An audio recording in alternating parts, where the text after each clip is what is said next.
जय हिंद दोस्तों, आज हम 21 नवंबर 2024 विजन एस्टिमेट को सिंप्लीफाई करेंगे। कल जो हमने आपको क्वेश्चन दिए थे प्रीलिम्स बेस, उसके आंसर्स हैं बी, बी एंड सी, और जो मेंस बेस क्वेश्चन दिया था ये उसका आंसर है। इसको हम वीडियो के लास्ट में डिस्कस करेंगे। और आज के आपके क्वेश्चन ये रहेंगे, ये प्रीलिम्स बेस क्वेश्चन है और ये मेंस बेस क्वेश्चन है। सारे के सारे पीवाईक्यू हैं और जो कल थे वो भी पीवाईक्यू थे। वे मेंस वाला पीवाईक्यू, ठीक है, प्रीलिम्स वाले तो ऐसे ही थे। चलिए शुरू करते हैं आज का डिस्कशन। और हाँ, आपको इसकी पीडीएफ टेलीग्राम ग्रुप में मिल जाएगी और आप अपना आंसर टेलीग्राम के चैट ग्रुप में अपलोड कर सकते हैं। लिंक आपको डिस्क्रिप्शन में मिल जाएगी दोनों की। सबसे पहली हमारी न्यूज़ है कि दिल्ली गवर्नमेंट ने बोला है सेंटर को कि हमें क्लाउड सीडिंग करनी है ताकि हमारी जो बिगड़ती हुई एयर क्वालिटी है उसको हम ठीक कर पाएँ। ओके, देख लेते हैं सबसे पहले तो क्लाउड सीडिंग क्या होती है, ठीक है? और हाँ, एयर क्वालिटी जो बिगड़ रही है वो तो आपको पता ही होगा। दिल्ली की जो एयर क्वालिटी है ना, उसका एक्यूआई एयर क्वालिटी इंडेक्स 1500 के पार चला गया है कोई-कोई जगह पे, और बहुत सारी जगह पे तो 1000 के पार है। ये बहुत ही ज़्यादा होता है, क्योंकि जो मेरे यहाँ का एक्यूआई है ना वो 100 के आस-पास चल रहा है। उधर से ही आप अंदाज़ा लगा लीजिए कितना बुरा होगा। ये 1000-1500 उतना खराब है कि आप उधर साँस भी लोगे ना तो भी आपके फेफड़े इतने खराब हो जाएँगे जैसे आप 10 सिगरेट एक साथ पी रहे हो। ठीक है, चलिए, तो आपको कंडीशन पता चल गई। अब इसको टैकल करने के लिए दिल्ली गवर्नमेंट बोल रही है कि हमें क्लाउड सीडिंग करने दीजिए। क्लाउड सीडिंग मतलब क्या होता है? तो आर्टिफिशियली हम किसी जगह पे रेन करवा देते हैं तो उसको क्लाउड सीडिंग बोलते हैं, ठीक है? देख लीजिए, it is a weather condition technique that aims to enhancing precipitation from cloud. देखो इसमें होता क्या है, यहाँ पे देख लीजिए, ठीक है? कोई भी जगह होती है, ठीक है? ये यहाँ पर ही है। ये जो जगह है यहाँ पे हल्का-हल्का सनलाइट पड़ रही होगी तो धीरे-धीरे जो वाटर बॉडी है, पानी समझ लीजिए ये, इवापोरेशन होता जाएगा। इवापोरेशन हो के एक लेवल तक जो एयर है वो ऊपर जाएगी, और फिर जो ऊपर बादल होंगे ना, ये बादल, बादल में होंगे छोटे-छोटे डस्ट पार्टिकल्स होंगे ये डस्ट पार्टिकल्स है, ठीक है? इसके साथ जो एयर ऊपर गई ना वो जुड़ेगी और ठंडी हो जाएगी और धीरे जाके कंडेंस होके वो रेन में बदल जाएगी। मतलब होता क्या है कि समझ लीजिए कि एक डस्ट पार्टिकल है, ठीक है? और जो वाटर वेपर होता है ना वो इसके साथ जुड़ता है और धीरे-धीरे ये बढ़ता जाएगा, बढ़ता जाएगा, बढ़ता जाएगा। एक लेवल तक इतना बढ़ जाएगा कि ये भारी हो जाएगा, और भारी जैसे ही होगा मतलब कि वो रेन की ड्रॉप में कन्वर्ट हो जाएगा और ये ज़मीन पे गिर जाएगा। इसी को बोलते हैं हम कंडेंसेशन न्यूक्लियाई। तो अभी हम करवाते क्या है कि ये जो बादल है ना, इनमें ज़्यादातर हम डस्ट पार्टिकल को स्प्रेड करते हैं, मतलब फैलाते हैं। मतलब कि हम सोडियम आयोडाइड डाल देंगे, पोटेशियम आयोडाइड डाल देंगे, यहाँ पे लिखा हुआ है sodium silver iodide, potassium iodide और ड्राई आइस। इससे होगा क्या, जो ये वाटर के पार्टिकल्स है ना, वाटर वेपर के पार्टिकल्स, वो इन सब के साथ जुड़ेंगे और जल्दी कंडेंस हो जाएँगे। जल्दी कंडेंस होगा तो क्या होगा, बारिश कभी भी आप करवा सकते हो, तुरंत बारिश हो जाएगी, दैट्स इट। और देखो हम ये सिल्वर आयोडाइड, पोटेशियम आयोडाइड को ही क्यों लेते हैं? क्योंकि इसका और वाटर का जो स्ट्रक्चर होता है ना वो सेम होता है, कुछ इस तरीके का स्ट्रक्चर होता है सबका। तो वो ईज़िली कंबाइन कर जाते हैं, एक दूसरे के साथ जुड़ जाते हैं, ठीक है? ग्रेट है, चलिए आगे दे बढ़ते हैं अभी। अ, 2 टाइप की भई क्लाउड सीडिंग हो सकती है, एक है हाइग्रोस्कोपिक क्लाउड सीडिंग और दूसरा जिसके अंदर हाइड्रोस्कोपिक के अंदर वो हम वाटर ड्रॉपलेट्स बनाते हैं, और जो ग्लेसियोजेनिक होती है इसके अंदर हम आइस की फॉर्मेशन करते हैं, दैट्स इट। ज़्यादा ठंडा कर दोगे तो आइस बन जाएगी, okay. Cloud seeding one of the solution हो सकता है एज़ अ क्लाइमेट चेंज। क्यों, कैसे हो सकता है? समझ लीजिए बहुत सारी धूल और पॉल्यूशन है, ठीक है? बारिश आएगी तो क्या होगा, ये सारे के सारे जो भी डस्ट पार्टिकल ज़मीन पे हैं, उसको एकदम फ्लोर पे लेके जाएगी, एकदम सरफेस पे लेटा देगी। मतलब कि हवा में जो भी कचरा होगा उसको ज़मीन में पहुँचा देंगे। इसलिए आपका जो एटमॉस्फेयर है वो साफ हो जाएगा। तो ये एक टेक्नीक हो सकती है पॉल्यूशन को हटाने की। तो भई इसके फ़ेवर में भी और उसके अगेंस्ट में भी कुछ-कुछ बातें हैं, देख लेते हैं क्या है। सबसे पहले तो ये प्रिवेलिंग वेदर कंडीशंस है उसको रेगुलेट कर सकती है, क्योंकि वाटर वेपर फॉर्म होता है, उससे hello storm, winter snowfall etcetera हो सकते हैं। फिर एनहांस करते हैं नेचुरल वाटर सप्लाई को। यस, अगर बारिश हो रही है तो नेचुरल वाटर सप्लाई बढ़ी जाएगी। फिर एयर एयर पॉल्यूटेंट्स होती है उसको डिस्पर्स कर देती है, जैसे कि डस्ट, स्मोक, स्मॉग, और कंट्रोल कर सकते हैं आप वाइल्ड फायर्स को भी। यस, एक्सीलेंट वे है ये। इवन ये स्मोक क्या होता है भई? तो स्मोक प्लस फोग दोनों का आप जोड़ दीजिए तो आपका बन जाएगा स्मॉग, ठीक है? दिल्ली में जो हमें देखने को मिलता है ना वो स्मॉग ही देखने को मिलता है ज़्यादातर। फिर ये भी आखिर में हमें एग्रीकल्चर में भी काम आएगा, मतलब जो रेन काम आता है वो सारी की सारी चीज़ों में, आर्टिफिशियल रेन भी काम आएगा। अगेंस्ट क्या-क्या इसकी बातें हो रही है? सबसे पहले लैक ऑफ रिसर्च, हमें पता नहीं है कि ये कैसे ठीक तरीके से इसका इम्प्लीमेंटेशन होगा या नहीं होगा। अगर इम्प्लीमेंटेशन ठीक से हो जाता है तो उसके रिपरकशंस क्या हो सकते हैं, हमें नहीं पता है। फिर सूटेबिलिटी के में भी हमें अंदाज़ा नहीं है कि कितनी हद तक ये सूटेबल रहेगा। और फिर केमिकल जो हम यूज़ कर रहे हैं जैसे कि आयोडीन्स हैं, अ, सिल्वर आयोडाइन है। अभी ये सब टॉक्सिक जो भी केमिकल है वो है। इसका असर हमारी एक्वेटिक लाइफ़ के ऊपर क्या पड़ेगा? हमारी जो टेरेस्ट्रियल लाइफ़ में कोई प्राणी है उनके ऊपर क्या असर पड़ेगा? हमें नहीं पता है। तो हो सकता है अगर ये बुरा हो। फिर इकोनॉमिक वायबिलिटी भी क्या है कि 1 स्क्वायर किलोमीटर में अगर आपको एक क्लाउड सीडिंग करवानी है तो 1 लाख जितना खर्चा आ सकता है। जो दिल्ली का एरिया है ना वो अराउंड 1500 किलोमीटर स्क्वायर तक का है। तो आप सोचिए खर्चा कितना आएगा। इवन ना आई वुड सजेस्ट कि आप कोई और वीडियो देख लीजिए। मैंने ना एक वीडियो देखा था पल्की शर्मा उपाध्याय का। उन्होंने भी उन्होंने इसका सॉल्यूशन दिया था कि क्लाउड सीडिंग ना करके हम क्या-क्या कर सकते हैं। क्योंकि होता क्या है, क्लाउड सीडिंग का जो भी असर है ना, वो असर रहेगा आपका ज़्यादा से ज़्यादा 3 दिन तक या फिर 4 दिन तक। बाद में तो जो डस्ट पार्टिकल्स है वो वहीं से ऊपर आ जाएँगे, वहीं से पॉल्यूशन कर लेंगे। आप बार-बार तो क्लाउड सीडिंग नहीं कर सकते ना, क्योंकि आपका खर्चा बहुत हो जाएगा। उसके बदले आपको क्या करना चाहिए, तो दिल्ली का जितना भी पॉल्यूशन है ना मेनली, ज़्यादातर कहाँ से आ रहा है? तो एक तो व्हीकल पॉल्यूशन से आ रहा है, दूसरा कहाँ से आ रहा है? तो जो कंस्ट्रक्शन एक्टिविटीज़ हो रही है, वहाँ से आ रहा है। ये कंस्ट्रक्शन का ना अराउंड मोर देन 50% के आसपास है। आप इन दोनों को रेगुलेट कर दीजिए, कर्व कर दीजिए, फिर जो उधर की फैक्ट्रीज़ है, थर्मल पावर प्लांट्स है, उसको आप रेगुलेट कर दीजिए थर्मल पावर प्लांट्स को, तो ही आपका काम हो जाएगा ईज़िली। मतलब कि जो आप बुरा कर रहे हो, उस बुरे करने को ही रोक दोगे ना, तो आपको ये सब करने की ज़रूरत नहीं पड़ेगी। ओके, चलिए अभी आगे बढ़ते हैं। प्रधानमंत्री आवास योजना, इसने अभी-अभी 8 साल कंप्लीट किए इसलिए न्यूज़ में था। और पर्टिकुलरली क्या है प्रधानमंत्री आवास योजना रूरल। ये रूरल है तो किसके द्वारा लॉन्च हुई थी? तो rural development ministry of rural development के द्वारा। इसका एम क्या है? तो जो भी पूरे सेगमेंट ऑफ सोसाइटी है उसको फ्री में हाउसिंग प्रोवाइड करना। इवन ईडब्ल्यूएस भी हो तो उनको भी मिल जाएगा। ये सेंटर स्पॉन्सर्ड स्कीम है, मतलब कि इसका स्टेट का और सेंटर का पैसा दोनों बाँट-बाँट के लेते हैं। टारगेट इसके अंदर क्या लिया गया है? इनिशियली टारगेट था 2.95 करोड़ लोगों को फ्री में घर देने का, जबकि दूसरे हमने फिर इसको एक्सटेंड किया और 2 करोड़ एडिशन में ज़्यादा डाल दिए, मतलब अराउंड अभी 5 करोड़ के आसपास है, ठीक है? अभी ऐसा नहीं है कि फ्री में मतलब हम पूरा फ्री में ही देते हैं, किसी-किसी को लोन में भी देते हैं, किसी को रेंट में भी देते हैं, अलग-अलग चीज़ है, ठीक है? ओनरशिप क्या रहती है? ओनरशिप का मेन क्राइटेरिया है कि जो फीमेल हेड है ना, वही उनकी ओनर बन सकती है। और फिर आप एलिजिबल हो या नहीं हो कैसे पता चलेगा? एक, तो आपके पास अगर ऑलरेडी घर नहीं है तो आप एलिजिबल हो, या फिर आपके पास जो घर है वो कच्चा घर है, मतलब कच्ची मिट्टी से बना हुआ है, तो भी आप एलिजिबल हो। और ये हम किसके थ्रू देखेंगे? तो सोशियो इकोनॉमिक कास्ट सेंसस जो हुआ था 2011 में, उसके अकॉर्डिंग हम देखेंगे। सिलेक्शन बेनिफिशियरीज़ को कैसे आइडेंटिफाई किया जाएगा? सबसे पहले तो ये कास्ट सेंसस हुआ था उससे, फिर ग्राम सभा खुद वैलिड करेगी और एट लास्ट में जियो टैगिंग किया जाएगा। ओके। असिस्टेंस में प्लेन एरियाज़ में अगर कोई रह रहा है, तो उसको 1.20 लाख मिल सकता है, और नॉर्थ ईस्टर्न रीजन या फिर हिली रीजन में रह रहा है तो उसको 1.3 लाख मिल सकता है अपने घर के लिए। फिर 70,000 जितना मिल सकता है उसको लोन, जो कि 3% रिड्यूस इंटरेस्ट रेट पे होगा, और एट लास्ट 12,000 जितना उसको टॉयलेट बना के अंदर पैसा मिल सकता है अंडर स्वच्छ भारत मिशन ग्रामीण। और देखो ये आवास योजना मतलब सिर्फ घरों का ही बात नहीं करती है, इसके अंदर जो-जो लोग आ रहे हैं ना, उनको दूसरे भी बेनिफिट्स मिल जाएँगे, जैसे कि एलपीजी कनेक्शन मिल जाएगा अंदर प्रधानमंत्री उज्ज्वला स्कीम, फिर सेफ ड्रिंकिंग वाटर मिल जाएगा अंदर जल जीवन मिशन, और साथ ही साथ इनके अंदर जो लोग काम कर रहे हैं ना, उसको फ्री मेसन की ट्रेनिंग मिल जाएगी, rural mason training, at least 95 days of employment भी मिल जाएगा इसके अंदर, ओके?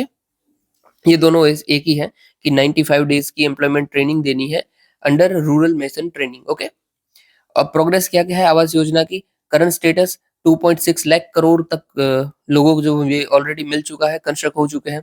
फिर वुमन एम्पावरमेंट 74% जितने जो घर हैं उनकी ओनरशिप वुमन के पास है, और स्किल में देखें तो 3 लाख जितने रूरल मेसन को हमने ऑलरेडी ट्रेन कर दिया है। बहुत अच्छी बात है, ठीक है? देखो डायरेक्टली ना क्वेश्चन होने के चांस कम है, बट हो भी सकता है। कभी भी यूपीएससी पूछ सकता है कि भई मार्क कीजिए प्रधानमंत्री आवास योजना की सक्सेस को। तो आपको ये सब डेटा पता होना चाहिए। इसमें से मेनली मैं क्या बोलूँगा कौन-सा डेटा? तो अराउंड 5 करोड़ हाउसेस हम बनाने वाले हैं। इनिशियली 3 करोड़ थे, फिर उसको हमने 2 करोड़ बढ़ा दिए और अभी टोटल 5 करोड़ कर दिए। और ये क्या ऐसा है कि शेड्यूल्ड ट्राइब या फिर शेड्यूल्ड कास्ट के लोगों को ही मिलेगा? नहीं, ये सबको मिल सकता है। सिर्फ आपके पास क्राइटेरिया क्या है? घर ऑलरेडी ना हो तो आपको मिल जाएगा। ओके, और ये भी ध्यान रखिएगा, ठीक है? 75% जितना वुमन इसमें ओनरशिप रखती है। चलिए आगे बढ़ते हैं। फिर है Chennai to Vladivostok eastern maritime corridor operational, मतलब ये शुरू हो चुका है, ठीक है? कौन बोल रहा है? तो union minister of port, shipping and waterways. देख लीजिए क्या होता है इसके अंदर। तो चेन्नई से हमारी शुरुआत होती है, और हम इंडियन ओशन से होते हुए, साउथ चाइना सी से होते हुए एट लास्ट रशिया के व्लादिवोस्तोक तक पहुंचते हैं। इससे देखो फायदा क्या होने वाला है, क्लियर आपको दिख रहा है। हमारा एक और रूट बढ़ चुका है, ठीक है, ट्रेड करने का। पहले हमारा फोकस क्या है था कि मतलब हम पहले हमारा ट्रेड कैसे होता है, यहाँ पे जो यूरोप है ना, यूरोप के हम सुएज कैनाल के थ्रू जाते हैं और फिर इस एंड के रशिया पे मिलते हैं। और हमने अभी क्या किया कि एंड ही बदल दिया, साउथ चाइना सी से होते हुए उसकी राइट साइड पे चले गए। बढ़िया है, इससे बहुत फायदा हमें होने वाला है। कैसे? तो सबसे पहले तो हमारा रास्ता कम हो गया, तो डिस्टेंस कम हुआ अराउंड 40%। इसी की वजह से हमारा ट्रांसपोर्टेशन टाइम भी कम हो गया, अराउंड 16 डेज कम लगेंगे अभी आपको। फिर दूसरा क्या फायदा हो गया, इंडिया की मेरीटाइम सेक्टर की जो मेरीटाइम सेक्टर उसका डाइवर्सिफिकेशन हो गया। क्योंकि जितना भी इंडिया ट्रेड करता है ना, उसमें वॉल्यूम में 95% जितना और वैल्यू में 70% जितना ट्रेड मेरीटाइम वेज के थ्रू करता है। तो इसमें फायदा है और ये कंप्लीट करेगा हमारे इंडिया मेरीटाइम विजन 2030 को। ग्रेट। फिर ये एड्रेस कर पाएगा इंडिया चाइना के साउथ चाइना डोमिनेंस जो बताता है चाइना अपना इस रीजन के अंदर, तो इसको हम इजीली काउंटर कर पाएंगे। क्योंकि ये छोटा रास्ता है और ऊपर से रशिया भी हमारे साथ है, तो चाइना कुछ कर तो सकता नहीं है इस एरियाज में। ऊपर से ट्रेड हम कर रहे हैं, तो हमारे जो साउथ चाइना सी में है ना, हमारे फुटप्रिंट्स बढ़ जाएंगे, अच्छी बात है। और एट लास्ट इंडिया की जो एक्ट ईस्ट पॉलिसी है, एक्ट ईस्ट पॉलिसी के एक अपग्रेडेशन है एक्ट फार ईस्ट पॉलिसी। मतलब एक्ट ईस्ट तो करना ही करना है, फिर फार ईस्ट मतलब ईस्ट से भी दूर दूर जो कंट्री है उसके साथ भी हमें टाइज बढ़ाना है। तो एक्ट फार ईस्ट पॉलिसी जो है उसमें हमें ये फायदा देगा। और ऑल्सो रशिया के जो रिसोर्सेज है वो हमें मिल पाएंगे, पैसिफिक ट्रेड नेटवर्क हमारा बढ़ेगा, एसेट्रा एसेट्रा। इंडिया ने ऑलरेडी दूसरे रास्ते भी बनाए हुए हैं। कौन कौन से हैं? तो एक आईएनएसटीसी है, ये भी रशिया के साथ ही है। ये रशिया को और इंडिया को जोड़ता है। फुल फॉर्म क्या है? International north south transport corridor. किधर से निकलता है? तो रशिया के बाल्टिक सी से होता हुआ निकलता है और अरेबियन सी से होता हुआ इंडिया को मिलता है। फिर दूसरा इंडिया ने बनाया हुआ है India middle east Europe economic corridor. तो हम इंडिया को और यूरोप को जोड़ते हैं थ्रू मिडल ईस्ट, कि इंडिया से मिडल ईस्ट तक जाएंगे, मिडल ईस्ट से हम यूरोप तक जाएंगे। ये रिसेंटली 2023 में जो G20 की समिट हुई थी उस वक्त हमने अनाउंस किया था। ओके चलिए अभी आगे देखते हैं। आज देखो मेरा गला बहुत खराब है, इसलिए मैं बार बार रुक रुक के बोल रहा हूँ, तो ज्यादा मैं किसी भी टॉपिक को खींचूंगा नहीं, क्योंकि मेरे से बोला जा नहीं रहा है ठीक से। ओके चलिए, सेकेंड इंडिया करीकॉम की समिट हुई है इन गुयाना। सबसे पहले तो करीकॉम क्या है उसको देख लेते हैं। CARICOM whatever you pronounce आपके ऊपर है। तो देखो करेबियन प्लस कम्युनिटी, मतलब शुरू के वर्ड देख लीजिए, करेबियन का कैरी और कम्युनिटी का कॉम, तो कैरी कॉम बनता है, ठीक है, करेबियन कम्युनिटी। अभी करेबियन कम्युनिटी मतलब कौन? तो करेबियन सी के अंदर जो जो भी स्टेट्स आ रहे हैं वो सब का एक ग्रुपिंग है जिसको बोलते हैं कैरिकॉम। ओके, इसके अंदर कौन कौन से स्टेट्स हैं? जैसे कि Guyana, Suriname, Jamaica, Haiti, Belize, Barbados, ये जितने भी आपको दिख रहे हैं सारे के सारे, ठीक है। और इनका ग्रुपिंग है करिकॉम। उसके साथ हमने अभी रिसेंटली मीटिंग की है दूसरी बार। क्यों मीटिंग साइन की है? क्योंकि हमारा कॉपरेशन बढ़े और इकोनॉमिक इंटीग्रेशन बने उसके लिए।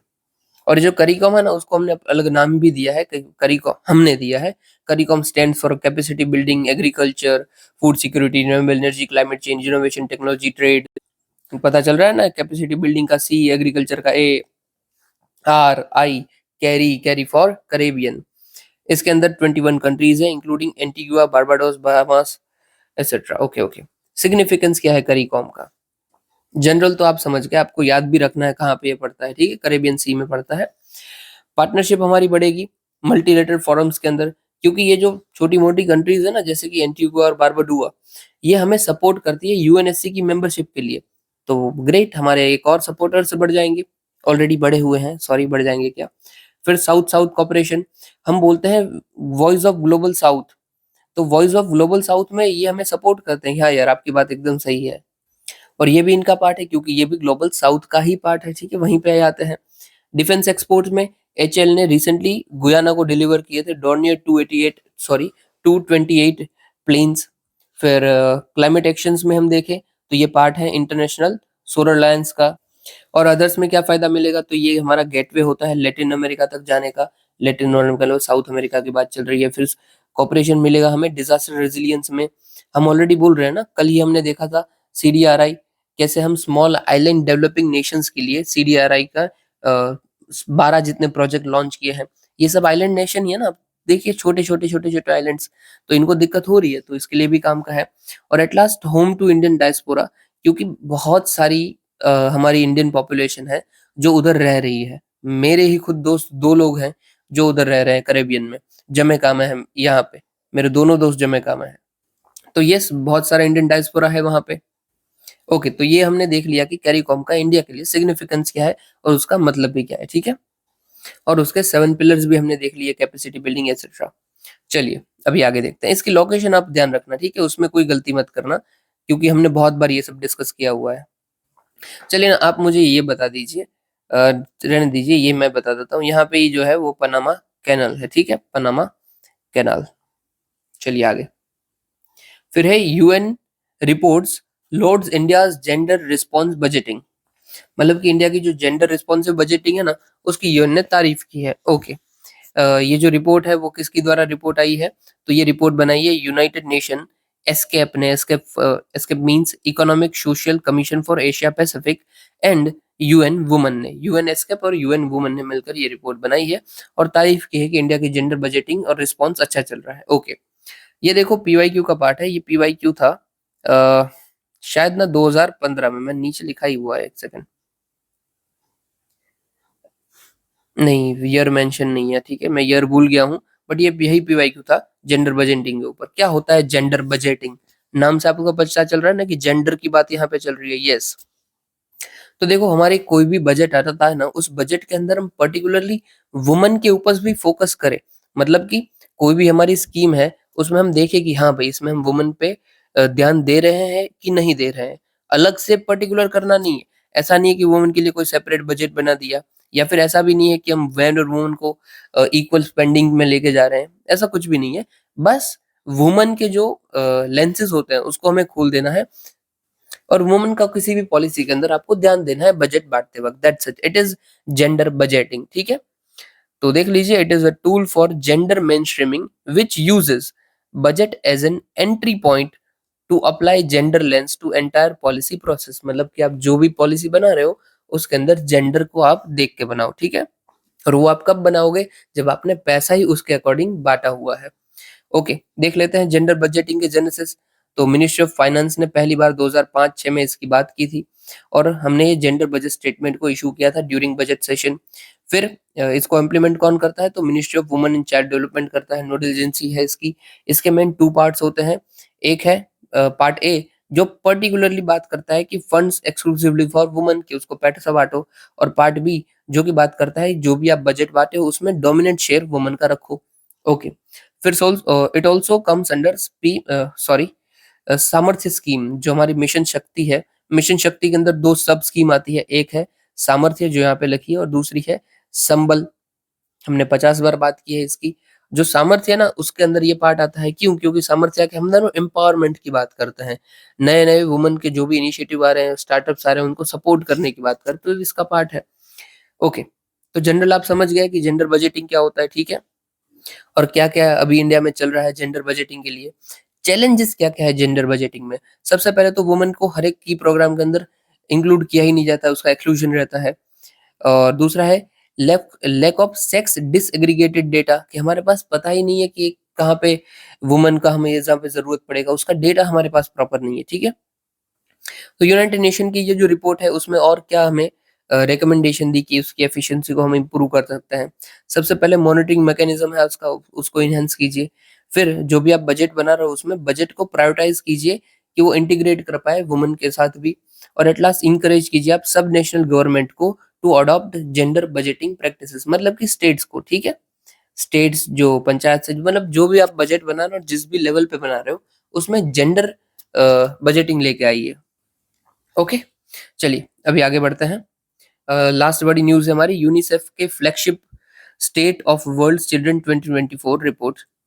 मतलब रिपोर्ट का नाम है स्टेट ऑफ वर्ल्ड चिल्ड्रन 2024। तो भाई इसी रिपोर्ट ने हाईलाइट किया है कि 3 ग्लोबल मेगा ट्रेंड्स चल रहे हैं, जैसे कि डेमोग्राफिक शिफ्ट्स, क्लाइमेट क्राइज और फ्रंटियर टेक्नोलॉजीज। और ये तीनों की वजह से इम्पैक्ट क्या पड़ रहे हैं? तो इनइक्वालिटी बढ़ रही है, माइग्रेशन बढ़ रहा है, और अर्बनाइजेशन बढ़ रहा है। ये देखो आपको याद रखना है, ये बहुत ही अच्छा लाइन है कि यूएन ने ही बोला है, यूनिसेफ ने ही बोला है कि हमारे पास 3 मेगा ट्रेंड्स है, डेमोग्राफिक शिफ्ट्स, क्लाइमेट क्राइसिस और फ्रंटियर टेक्नोलॉजी। आपको कोई भी क्वेश्चन आ रहा है ना इन 3 में से, आप उधर ये चीज़ यूज़ कर ही सकते हो, और इवन नहीं भी आ रहा है, आप इनडायरेक्टली इस चीज़ को यूज़ कर सकते हो कि हाँ भाई, ये कैसे दिक्कतें हैं, ठीक है, पूरे वर्ल्ड विश्व में। मेजर फाइंडिंग्स क्या है इस रिपोर्ट की? सबसे पहले डेमोग्राफिक ट्रांजिशन की बात की है, तो बाय 2050 2.3 बिलियन जितने चिल्ड्रन तक हमारी पॉपुलेशन पहुंचेगी, फिर स्टेबलाइज हो जाएगी। और पर्टिकुलरली इंडिया की बात करें तो 2050 तक हमारे पास 350 मिलियन जितने चिल्ड्रन होंगे, जो कि पूरी ग्लोबल पॉपुलेशन का 50% जितना पार्ट बनेंगे। फिर क्लाइमेट रिस्क की बात करें तो 1 बिलियन जितने चिल्ड्रन अभी क्लाइमेट रिस्क को फेस कर रहे हैं, एनवायरमेंटल हजार्ड्स को फेस कर रहे हैं। और यहाँ पे इंडिया की क्या रैंक बनती है, तो 26th रैंक बनती है कि कितने चिल्ड्रंस क्लाइमेट रिस्क के अंदर है आपके यहाँ। क्लाइमेट रिस्क इंडेक्स आता है पर्टिकुलर यूनिसेफ का, और उसमें हमारी रैंक 26 आई है। और एट लास्ट फ्रंटियर टेक्नोलॉजीज, मतलब कि जो टेक्नोलॉजीज नई है, उस टेक्नोलॉजी से क्या नुकसान हो सकता है, ठीक है। ओके चलिए, ये डेटा काम का नहीं है कि 95% 26%, उसको हटाइए, वो काम का नहीं है। मेन ये 3 को ध्यान रखिए, ये इंपॉर्टेंट है। क्लाइमेट रिस्क में आप याद रखिएगा कि 1 बिलियन जितने अभी क्लाइमेट रिस्क और एनवायरमेंटल हजार्ड को फॉलो कर रहे हैं, फेस कर रहे हैं। और डेमोग्राफिक ट्रांजिशन में 2.3 बिलियन जितने। ओके, मेजर रिकमेंडेशन क्या है? तो सबसे पहले आप जो भी पॉलिसी बना रहे हो, including school, health care systems की, कोई लोकल प्लानिंग, इंफ्रास्ट्रक्चर, वो सब प्लानिंग के साथ होना चाहिए, इसको मद्देनजर रखते हुए। फिर रिन्यूएबल एनर्जी की तरफ जाइए, ताकि आप अपने मिशन को कट कर पाओ और क्लाइमेट चेंज को टैकल कर पाओ। फिर पॉलिसी रिफॉर्म कीजिए, ताकि अब जो नए टाइप के क्राइम आ रहे हैं उसको टैकल करवाइए, ठीक है। ये तीनों का ही बात बोली गई है, ओके। कि डेमोग्राफिक के लिए प्लानिंग, क्लाइमेट रिस्क के लिए रिन्यूएबल एनर्जी, और फ्रंटियर टेक्नोलॉजीज के पॉलिसी रिफॉर्म। ये सब कुछ खास नहीं है, मेन ऊपर का डेटा काम का था, वो आपको याद रह गया। चलिए अभी आगे देखते हैं। फिर हमारी शॉर्ट न्यूज है सारी की सारी। और हाँ, शॉर्ट न्यूज चालू करने से पहले भाई, वीडियो को आपको पसंद आ रहा है तो लाइक, कमेंट, शेयर, सब्सक्राइब जरूर कर लीजिए, ताकि हमें भी थोड़ा मोटिवेशन मिले और अच्छा लगे कि हाँ भाई, व्यूज आ रहे हैं। चलिए अभी शॉर्ट न्यूज कवर करते हैं। सबसे पहले हमारी न्यूज है बॉम्ब साइक्लोन। तो बॉम्ब साइक्लोन क्या होता है? देखिए, इमेजिन कीजिए कि आप किसी बलून को एकदम तेजी से फुलाते हो, तो क्या होगा? अचानक से हवा अंदर जाएगी बलून के अंदर, बलून तुरंत फूलने लगेगा, राइट। बस ऐसा ही कुछ हो रहा है साइक्लोन के अंदर, बॉम्ब साइक्लोन के अंदर। देखो, साइक्लोन में क्या होता है कि कोई एरिया है, पानी का एरिया मान लीजिए, और ये पानी के एरिया में यहाँ पे एकदम लो प्रेशर क्रिएट हो रहा है, मतलब कि ये एरिया गर्म हो रहा है। लो प्रेशर क्रिएट होगा तो क्या होगा? हाई प्रेशर से हवाएं इस तरफ आएंगी, क्योंकि air flows through high pressure to low pressure. तो इन सारी जगह आजू बाजू की जो हाई प्रेशर है ना, वहां से हवा इसकी ओर आती जाएगी, बस। और इस तरीके से साइक्लोन फॉर्म हो जाएगा। अभी यही जो फिनोमिनन है वो एकदम तेजी से होता है, मतलब कि जो ये लो प्रेशर क्रिएट हुआ वो बहुत जल्दी से क्रिएट हुआ, लो प्रेशर, और उतनी ही जल्दी से हाई प्रेशर की हवाएं बहुत तेजी से इस तरफ आ रही है, और तुरंत साइक्लोन फॉर्म हो रहा है। तो इसी को हम बोलेंगे बॉम्ब साइक्लोन, दैट्स इट, और कोई फर्क नहीं है, ठीक है। देख लीजिए, पूरा देख लेते हैं। It refers to a bombogenesis, मतलब नाम ही है उसका, बॉम्ब साइक्लोन मतलब bombogenesis. It describe an mid latitude cyclone, low pressure region, that rapidly intensify over 24 period, मतलब 24 घंटे के अंदर अंदर हो रहा है। इसमें सेंट्रल प्रेशर जो होता है वो अचानक से witness drop in the central pressure या एटलीस्ट 24 मिलीबार्स इन 24 आवर्स, मतलब बहुत ज्यादा गिर गया है। और ये कहाँ पे हो सकता है? तो कहीं पे भी हो सकता है, ठीक है। ट्रॉपिकल एरियाज में भी और नॉन ट्रॉपिकल एरियाज में भी। ज्यादातर कहाँ होगा? तो ओशन में होगा। क्यों? क्योंकि ओशन में ही टेम्परेचर गिरेगा अचानक से, और ओशन में ही इसको पावर मिलेगी साइक्लोन जितना क्रिएट होने की। ये ब्लिजर्ड्स भी फॉर्म करता है, थंडरस्टॉर्म भी करता है, और हैवी प्रेसिपिटेशन भी कर सकता है। ये तो आपको पता होगा, थंडरस्टॉर्म, हैवी प्रेसिपिटेशन। ये ब्लिजर्ड्स क्या होता है? तो कोई स्नो जो होता है ना, स्नो का अचानक से तूफान आ जाए, मतलब बर्फ का तूफान, तो उसको हम ब्लिजर्ड्स बोलते हैं, ठीक है। बाकी थंडरस्टॉर्म और वो सब आपको पता है। चलिए, कोल्ड वेव। तो भाई, ministry of health and family welfare की बॉडी है, national programme for climate change and human health. उन्होंने बोला है कि इंडिया के अंदर कुछ स्टेट्स में कोल्ड वेव आ सकती है, तो तैयार हो जाइए, दैट्स इट, ठीक है। कोल्ड वेव हम किसको बोलते हैं? आईएमडी में इसको क्राइटेरिया डिफाइन किया हुआ है। तो किसी भी प्लेन एरिया के अंदर अगर आपका टेम्परेचर 10 सेल्सियस से कम हो जाता है तो वो कोल्ड वेव है। और किसी भी हिली रीजन के अंदर आपका जो टेम्परेचर है वो 0 तक हो जाता है, तो उसको हम कोल्ड वेव बोलेंगे। ओके, तो ठंडी शुरू हो रही है तो कोल्ड वेव आना सहज बात है। चलिए आगे बढ़ते हैं। फिर है भू नीर पोर्टल। देखो, भू नीर दोनों को आप थोड़ा थोड़ा अलग करोगे ना, तो आपको पता चलेगा। भू स्टैंड्स फॉर अर्थ, जो हमारी अर्थ होती है, जियो होती है, उसको हम भू बोलते हैं हिंदी में। और नीर मतलब वाटर, तो मतलब क्या हुआ? Ground water, earth water. तो उसका मतलब ये भूनीर पोर्टल है वो किसकी बात कर रहा होगा? ग्राउंड वाटर की बात कर रहा होगा। यस, तो it serves as a one stop platform for managing and regulating ground water resources, great at state level as well as national level. ये रिसेंटली भूनीर पोर्टल जो है वो इंडिया वाटर वीक 2024 के दौरान लॉन्च किया मिनिस्ट्री ऑफ जल शक्ति ने। ओके चलिए, लॉन्च उन्होंने भले ही किया, बनाया किसने है? तो बनाया है सेंट्रल ग्राउंड वाटर अथॉरिटी ने in collaboration with national informatics centre. अब ये देखो जी, सेंट्रल ग्राउंड वाटर अथॉरिटी ना, उसके ऊपर से 2 बार पीवाईक्यू में क्वेश्चन आ चुका है। सबसे पहले ये किसके थ्रू बनी हुई है? तो ये ग्राउंड वाटर अथॉरिटी है वो एनवायरमेंट प्रोटेक्शन एक्ट के थ्रू बनी हुई है। उधर आपको कुछ अलग लिखा होगा तो आप उसे ही सही मानोगे, क्योंकि लगेगा कि यार एनवायरमेंट की ग्राउंड वाटर कैसे बन सकता है, बट ये एनवायरमेंट प्रोटेक्शन एक्ट के थ्रू बनी हुई है। ठीक है, इसका काम क्या है? तो ग्राउंड वाटर के रिसोर्सेज जो भी है उन्हें रेगुलेट और कंट्रोल करना।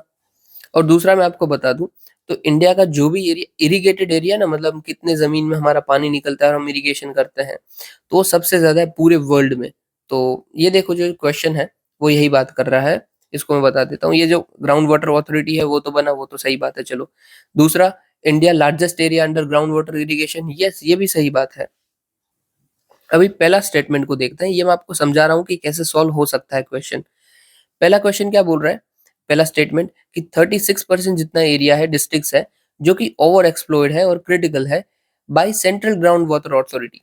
अभी देखिए, ये स्टेटमेंट अगर आपको नहीं भी पता है या फिर नीचे के भी नहीं पता है, बट फिर भी आप इसको तो गलत कर ही सकते हो। कैसे कर सकते हो?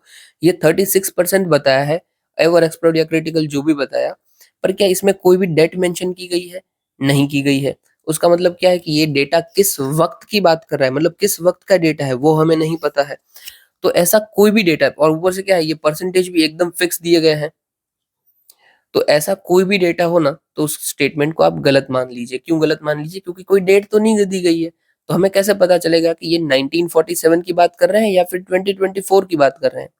तो ऐसे स्टेटमेंट आप गलत कीजिए तो क्या हो जाएगा? आपका ये 1 गलत हो गया, आपका ये डी गलत हो गया। तो ए एंड डी गलत, बचे आपके बी और सी। फिर यहाँ पे आप गेस कर लीजिए, आपको एक भी चीज पता है तो आपका आंसर ऑलमोस्ट हो जाएगा। ठीक है, तो इस तरीके से आपको स्टेटमेंट सोल्व करने हैं। डेफिनेटली एग्जाम के अंदर आप बैठे होगे, आपको सारे के सारे नहीं आएंगे, आपको थोड़ा इंटेलिजेंट और स्मार्ट वर्क करना जरूरी है। ठीक है, तो आगे से याद रखिएगा, इन 99% केसेस अगर कोई ऐसा स्टेटमेंट होता है तो वो गलत होता है, अगर उसमें डेट मेंशन नहीं है। ठीक है, डेट मेंशन है तो पॉसिबल है कि सही भी हो और पॉसिबल है कि नहीं भी हो। चलिए आगे देखते हैं। कोल्ड वेव हो गया, ग्राउंड वाटर हो गया। ओके, फिर भाई रिसेंटली रिसर्चर्स ने डेवलप किया है GQRCP प्लेटफॉर्म। क्या प्लेटफॉर्म है, क्या बात करता है?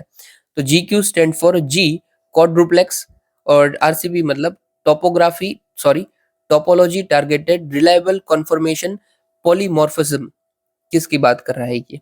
तो भाई HIV आपको पता है। ठीक है, इस HIV को डिटेक्ट करने वाला ये प्लेटफॉर्म है। बस दैट्स इट, इतना ही इसका काम है। अभी HIV क्या होता है? तो HIV stands for human immuno deficiency virus type 1। जब अगर हमारी बॉडी में आता है तो वो हो सकता है, तो हमें हो सकता है एक्वायर्ड इम्यूनो डिफिशिएंसी सिंड्रोम, मतलब कि एड्स। याद रखिएगा, अभी से बहुत सारे लोग ये कंफ्यूजन करते हैं, जो HIV है ना वो वायरस, वो बीमारी नहीं है, वो वायरस है। और जो बीमारी हो रही है ना वो है हमारी एड्स। ओके, और ये क्या करेगा, ये जो प्लेटफॉर्म है वो डिटेक्ट करेगा कि भाई आपको एड्स है या नहीं है। That's it. Okay, it can be adopted for detection of DNA plus RNA based pathogens. और ये यूज करता है fluorometric detection method. Fluorometric detection method मतलब ये फ्लूरोमेट्री को यूज करता है। It means measurement of emitted fluorescence light from certain kind of pathogens और ऑब्जेक्ट। ठीक है, फ्लोरोसेंस मतलब कि कोई ऐसा केमिकल जिस पे आप लाइट डालते हो तो वो अपनी लाइट को एब्जॉर्ब करके फिर इमिट करता है, रेडिएट करता है। That's it. ओके, अभी देखो एक और चीज यहाँ पे मुझे दिख गई, मैं बता देता हूँ। मैंने बताना छूट गया था कि जो HIV होता है ना, उसके वायरस को हम रेट्रो वायरस भी बोलते हैं। मतलब उसका नाम नहीं है, टाइप है। ठीक है, it is type of virus, retro virus.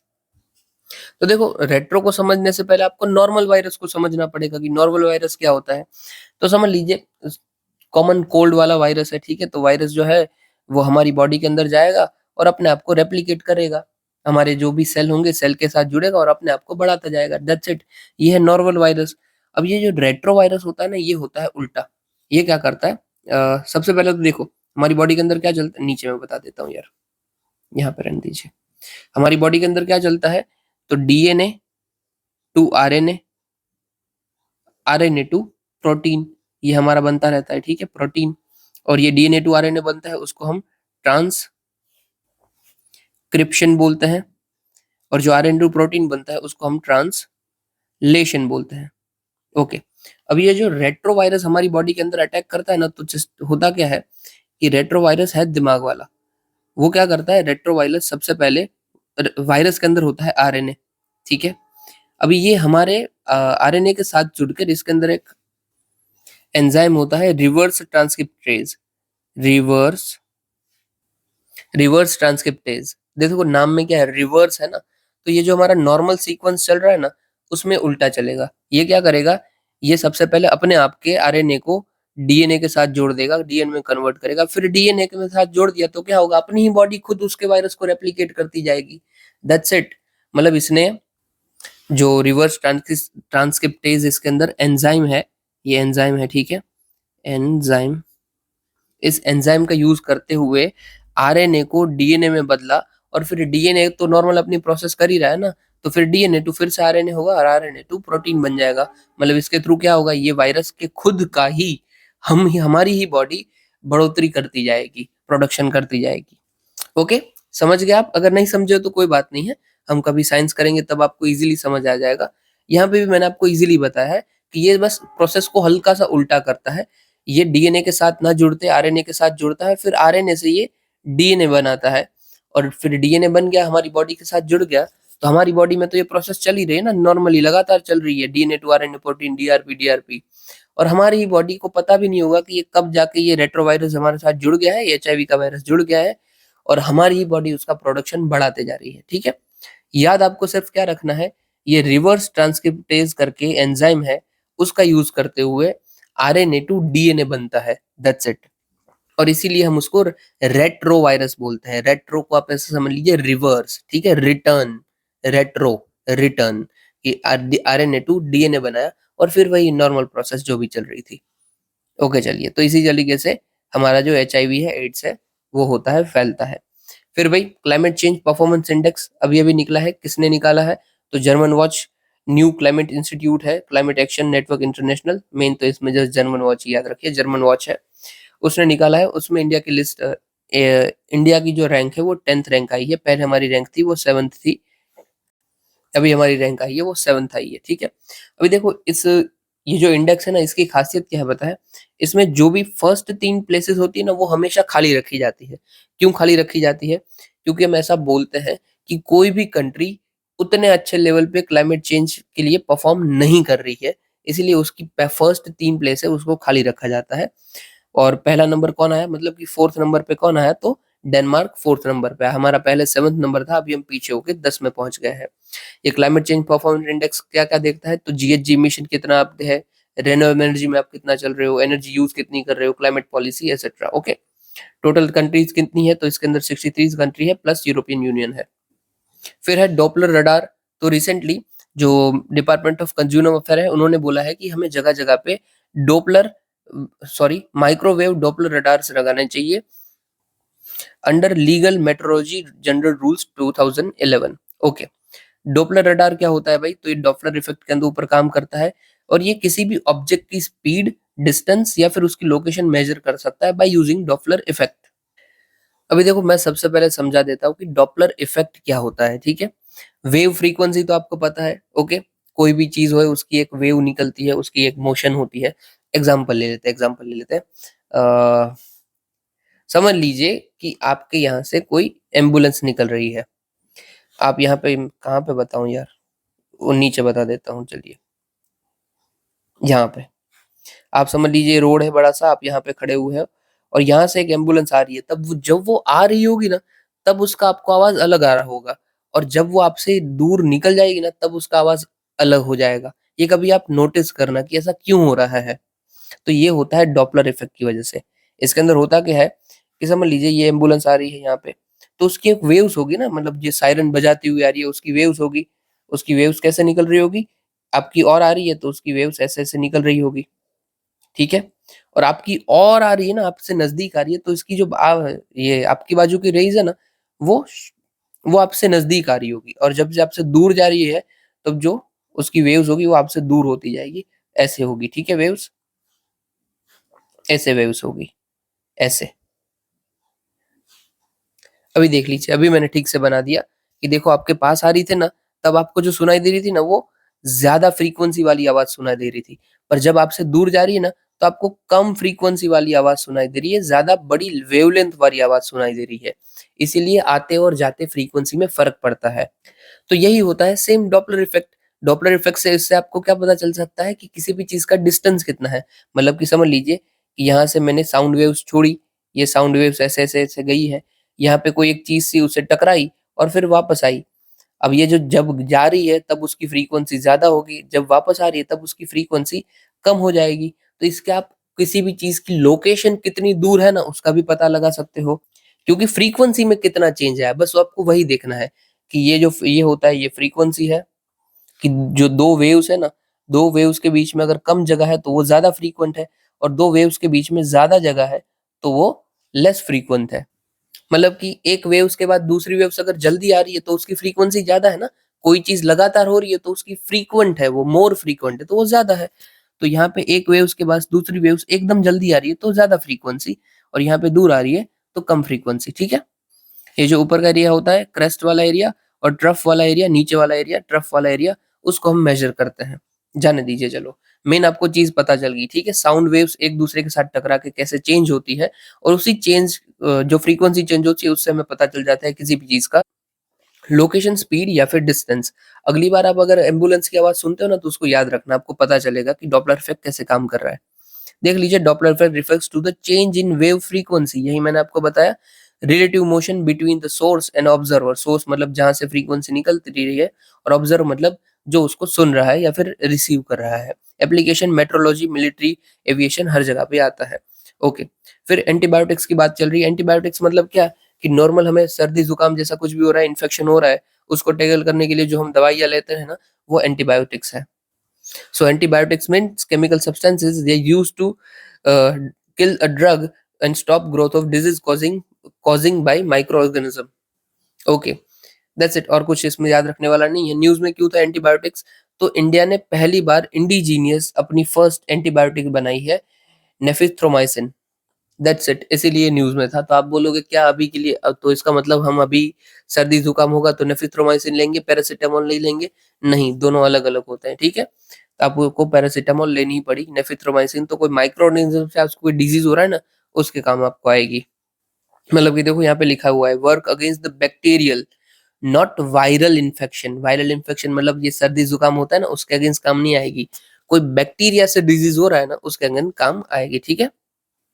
काम कैसे करते हैं? तो viruses lack cell wall that is attacked by antibiotics. Okay, चलिए आगे बढ़ते हैं। अभी एआई डेटा बैंक, तो मिनिस्ट्री ऑफ साइंस ने लॉन्च की है इंडिया की first artificial intelligence data bank. का फायदा क्या होगा? तो ये रिसर्चर्स को, स्टार्टअप्स को, डेवलपर को प्रोवाइड करेगा हाई क्वालिटी का डेटा और एआई सॉल्यूशन, इसलिए ये काम आएगा एआई डेटा बैंक, ठीक है?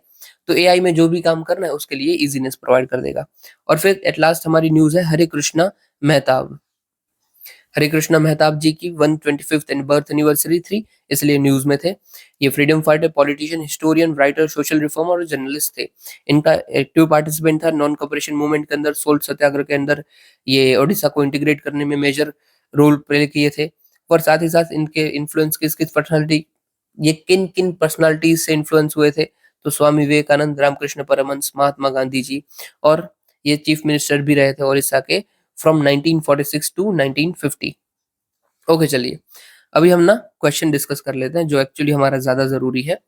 कल जो मैंने आपको दिया था, ये ना 2015 का पीवाईक्यू है, और एकदम इजी है। मैंने ना कोई कोई इंस्टीट्यूशंस के भी आंसर देखे, बट वो आंसर मुझे अच्छे नहीं लगे। हमारे व्यूज वेरी कर सकते हैं, पर मेरे अकॉर्डिंग वो सही नहीं है। क्यों? क्योंकि देखिए क्वेश्चन में हमें पूछा क्या गया है कि how different would have been achievement of Indian independence. मतलब कि इंडिया की जो अचीवमेंट है इंडिपेंडेंस की, वो कैसे डिफरेंट होती विदाउट महात्मा गांधी जी। ओके, अभी देखो इंस्टीट्यूशंस के जो मैंने आंसर्स देखे ना, उन्होंने सिर्फ एक तरीके की ही बात की गई है कि सबसे पहले तो गांधी जी, गांधी जी का कंट्रीब्यूशन क्या था इंडिपेंडेंस के अंदर, और फिर अगर गांधी जी नहीं होते तो कैसे अच्छी-अच्छी चीज़ें होती। मतलब कि सॉरी वो नहीं उल्टा बोल गया कि कैसे गांधी जी की वजह से सब अच्छी-अच्छी चीज़ें हुई और अगर गांधी जी नहीं होते तो वो चीज़ें नहीं हो पाती। मतलब कि ये ना सिर्फ एक पर्सपेक्टिव है कि भई उसका मतलब क्या है कि ये गांधी जी थे, उसकी वजह से हमारा जो भी इंडिपेंडेंस स्ट्रगल रहा है ना, उसमें सब अच्छा ही हुआ है, तो वो एक पर्सपेक्टिव हो जाएगा। वो आपके आंसर को होलिस्टिक नहीं बनाता है। आपके आंसर में डाइवर्स पर्सपेक्टिव होना बहुत ज़रूरी है। क्यों? क्योंकि आपको बोला ही है ना कि भई कैसे डिफरेंट होता? तो डिफरेंट तो किसी भी तरीके से हो सकता है, अच्छा भी हो सकता है, बुरा भी हो सकता है। किसी एक पर्सपेक्टिव को लेना आपके आंसर को सीमित कर देगा, जो कि अच्छी बात नहीं है। चलिए, आप खुद देख लेना इंस्टीट्यूशंस के आंसर, फिर मेरा देखना, आप खुद चॉइस करना आपको कौन-सा बेटर लगता है। और हाँ, ये गारंटी है कि मेरा आंसर और कहीं पे आपको नहीं मिलेगा। चलिए आगे देखते हैं। सबसे पहले मैंने इंट्रोडक्शन लिया है कि मोहनदास गांधी, जिनको हम गांधी जी बोलते हैं, वो कैरिस्मेटिक लीडर थे, टायरसली वर्क किए थे for India, Indian independence with ethics, non violence और यूनिटी। देखो ये 3 मैंने बताया, इससे क्या पता चल गया कि गांधी जी की लाइफ़स्टाइल और उनकी आइडियोलॉजी क्या थी, तो एथिकल, नॉन वायलेंट और यूनाइटेड। और उसका हमने एग्जाम्पल भी दे दिया हमने, कैसे? तो नॉन कोऑपरेशन मूवमेंट और civil disobedience movement. Non cooperation movement किसकी बात करता है? तो नॉन वायलेंस की बात करता है और यूनिटी की बात करता है। हमने यहाँ पे ये खिलाफत कमेटी के साथ यूनिटी देखी थी नॉन कोऑपरेशन में। और नॉन वायलेंस क्यों? क्योंकि हमने चौरी चौरा इंसिडेंस होता है तो हम ये मूवमेंट को वापस खींच लेते हैं। और एथिक्स तो हर जगह देखने को मिलते ही हैं। तो ये हमने ये इंट्रो दे दिया, गांधी जी के जो कैरेक्टरिस्टिक है उनको अच्छे से डिस्कस कर लिया। डिस्कस तो नहीं बोलेंगे, गो थ्रू कर लिया। क्योंकि मेन फोकस गांधी जी के ऊपर नहीं है, इंडिपेंडेंस के ऊपर है विदाउट गांधी जी। तो हमने फिर ये हाइलाइट किया है बॉक्स के अंदर कि विदाउट गांधी जी कैसा होता, जो कि ज़रूरी है। ओके, मैंने लिखा है पहला पर्सपेक्टिव कि भई पॉसिबिलिटी थी कि ज़्यादा वायलेंट स्ट्रगल हो जाता इंडिपेंडेंस के लिए, जैसे कि हमें चौरी चौरा में देखने को मिला था। चौरी चौरा हुआ तो गांधी जी ने ही जो नॉन कोऑपरेशन मूवमेंट चल रहा था एनसीएम, उसको बंद कर दिया। आप सोचिए और कोई अलग अगर दूसरा लीडर होता और वो नॉन कोऑपरेशन मूवमेंट को बंद नहीं करता, उसका मतलब क्या है मासेस को ये आइडिया होता कि हाँ, भई ऐसा हम कर सकते हैं। But because of Gandhi ji masses को पता चला कि भई जब तक गांधी जी हैं, हम वायलेंट स्ट्रगल नहीं कर सकते हैं। तो ये हम कर्व मिल गई कि हाँ भाई अगर गांधी जी हैं तो वो ऐसा नहीं होने देंगे, और अगर गांधी जी नहीं होते तो उसका मतलब क्या है कि वायलेंट स्ट्रगल हो सकते थे मोर। फिर दूसरा, नेशन ने विटनेस कर सकता था मोर सेपरेशन और एक्सट्रीमिज्म, जो कि गांधी जी थे उन्होंने इसको रोक लिया था और मासेस को यूनाइट कर दिया था, एज वेल एज लीडर्स को भी यूनाइट कर दिया था। कैसे किया था? तो हमने ऊपर भी देखा नॉन कोऑपरेशन और खिलाफत मूवमेंट को कैसे उन्होंने यूनाइट किया और एक मूवमेंट बना दिया। तो ये भी ये देखो आप ध्यान दो ना, तो हम एक तो पर्सपेक्टिव लिख रहे हैं कि क्या बुरा हो सकता था, ये दोनों वही लिखे, और फिर साथ में हमने एग्जाम्पल क्या दिए कि कैसे गांधी जी ने ये बुरा नहीं होने दिया था। उसका मतलब क्या है कि गांधी जी का जो कंट्रीब्यूशन है वो भी हमें देखने को मिलेगा, और ये गांधी जी ना होते तो क्या होता वो भी देखने को मिल जाएगा। ये आंसर आपका होलिस्टिक बन जाएगा एकदम से ही। और फिर तीसरा पॉइंट है कि मोबिलाइजेशन ऑफ मासेस कम होता, क्योंकि गांधी जी थे वो अच्छे से मोबिलाइज करते थे मासेस को, उनके नाम से ही मोबिलाइजेशन हो जाता था। जैसे कि उसका शुरू से एंड तक का देख लीजिए, चंपारण में उन्होंने शुरू किया था मासेस के साथ शुरू किया और क्विट इंडिया मूवमेंट मासेस के साथ खत्म किया। ठीक है, ओके। एट लास्ट पॉइंट है पर्सपेक्टिव वन का कि हम ब्रिटिशर्स को हेट करते अगर गांधी जी ना होते तो। ये पॉसिबिलिटी है, आप लिख सकते हो। ये चौथा पॉइंट थोड़ा सा ओके था इसलिए मैंने लास्ट में लिखा। क्यों हेट करते हैं? हम मानते हैं ना कि हमारे ऊपर भी इन्होंने राज किया, ये अच्छे लोग नहीं है, ये वो। जबकि गांधी जी ने ही हमें सिखाया कि भाई बुरी चीज को हेट करो, बुरा चीज करने वाले को नहीं। Hate evil, not evil doer. इसको आप इन्वर्टेड कॉमा में लिख सकते हो, ज्यादा अच्छा रहता। तो ये भी अच्छा पॉइंट हो गया कि हाँ भाई गांधी जी ने ये भी हमें सिखाया that how to love our enemies. ये भी लाइन आप लिख सकते हो। अभी पर्सपेक्टिव टू क्या है? ये तो हमने अच्छी बातें करनी की, गांधी जी की वजह से कैसे फायदा हुआ हमें। अभी थोड़ा-सा बुरा भी बोलना पड़ेगा, बुरा तो नहीं बोलना चाहिए कायदे से, बट दूसरा पर्सपेक्टिव हो सकता है कि भाई अदर लीडर्स और आइडियोलॉजीज़ इमर्ज होती, जो कि गांधी जी की डोमिनेंस की वजह से नहीं हो पाई थी। जैसे हमें पता है कि सुभाष चंद्र बोस की आवाज़ को कैसे कर्व कर दिया जाता है ड्यूरिंग त्रिपुरी सेशन। ओके, फिर दूसरा था अदर लीडर्स भी इमर्ज होते, जो कि रिवॉल्यूशन को आगे लेके जाते, जैसे कि भगत सिंह, अंबेडकर जी, सुभाष चंद्र बोस थी। अभी देखो ये बुरा नहीं है, गांधी जी नहीं होते तो पॉसिबिलिटी थी ना ये होते। तो ये दूसरा पर्सपेक्टिव हो गया कि हाँ भाई ये हो सकते थे। और एट लास्ट पॉइंट कि हमारा जो आज़ादी जो हमारी है वो और जल्दी हो सकती थी बाय वायलेंट मीन्स नहीं लिखना चाहिए, मैंने जल्दबाजी में वायलेंट लिखा है, लिखना चाहिए रिवॉल्यूशनरी मीन्स। ये वायलेंट गलत शब्द है, रिवॉल्यूशनरी मीन्स। क्यों भाई ऐसा? क्योंकि देखो गांधी जी शुरुआती फेज में बोले थे कि नॉन वायलेंस, रिवॉल्यूशन हम नहीं करेंगे, जबकि उन्होंने ही आखिरी फेज में क्या बोला कि डू और डाई, रिवॉल्यूशन करो करो या मरो, बट आजादी लेके आ जाओ। तो हो सकता है ना कि कोई और लीडर होता जो कि अगर इतना नॉन वायलेंस के ऊपर फोकस नहीं करता, तो हमें रिवॉल्यूशन के थ्रू ही, डू और डाई के थ्रू ही जल्दी आजादी मिल जाती। और ये सब पॉसिबिलिटीज है, ठीक है, इसीलिए मैंने हर जगह वही लिखा है, माइट, पॉसिबली। ये वर्ड लिखना बहुत जरूरी है, वरना क्या होगा, आपका आंसर रिजिड लगेगा। तो एक वर्ड भी बहुत जरूरी होता है। और एट लास्ट हमने कंक्लूड किया है कि हालांकि कुछ भी बोलो, गांधी जी का जो कंट्रीब्यूशन है वो इंडिपेंडेंस के लिए अनपैरेलल था। और जैसे कि सुभाष चंद्र बोस ने भी इन महात्मा को फादर ऑफ नेशन की उपाधि दी थी। ग्रेट, कंक्लूड हो गया हमारा मस्त आंसर, ठीक है। तो इससे आपका आंसर होलिस्टिक बनता है कि आपने दोनों पर्सपेक्टिव डिस्कस कर लिए कि गांधी जी का अच्छा भी क्या है और बुरा भी क्या है, और वो नहीं होते तो क्या क्या हो सकता था। कायदे से हमने गांधी जी का तो अच्छा बुरा नहीं, पर उनके ना होने का अच्छा बुरा दोनों डिस्कस कर लिया। अगर आपको अच्छा लगा हो तो मुझे बता जरूर दीजिएगा, ताकि मुझे भी आपका पर्सपेक्टिव पता चले कि आप क्या सोचते हो। आज का आपका ये क्वेश्चन रहेगा, उसको अटेम्प्ट जरूर कीजिएगा, जेंडर बजटिंग का। हम उसको कल भी डिस्कस कर लेंगे, ठीक है। बाकी और कुछ आपकी डिमांड हो या फिर रिक्वेस्ट हो तो प्लीज मुझे बता दीजिए कीजिए, ऐसा हो तो चैट ग्रुप में बता दीजिए टेलीग्राम के, तो हमारा जो एंगेजमेंट है वो बढ़ पाए और मैं एक्चुअली आपकी ऑनेस्टली मदद कर पाऊँ, ठीक है। इतना सुनने के लिए आपका शुक्रिया। वीडियो पसंद आया हो तो लाइक कमेंट जरूर कीजिएगा। जय हिंद।